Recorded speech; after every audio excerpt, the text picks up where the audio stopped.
Actually, electricity is expensive in India, and it's expensive when you mean that is about the industries, the business enterprises, and this people who pay. And this is so high that it especially affects the small and medium enterprises. Why? Because they are the ones who can rarely, if ever, afford to switch off electricity and buy and produce their own electricity.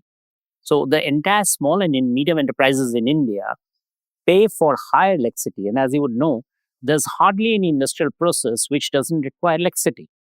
So the smaller the unit, the higher per capita is the cost on them of the electricity that they buy. So what happens? State governments do a very peculiar thing, or the electricity companies are encouraged to do a peculiar thing. They classify the business, whenever there's somebody who comes along and says, my cost of electricity is very high. And then to do ease of doing business, what is done is offer that company a new tariff line.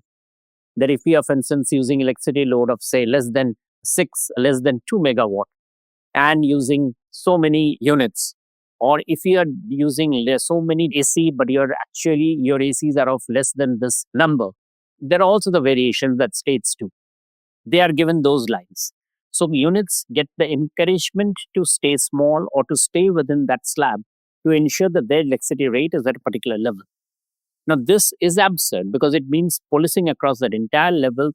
Some states have gone up to something like over 100 varieties of prices for industrial consumers. And by industrial consumers, I mean both industry, business, anybody who's not a domestic consumer.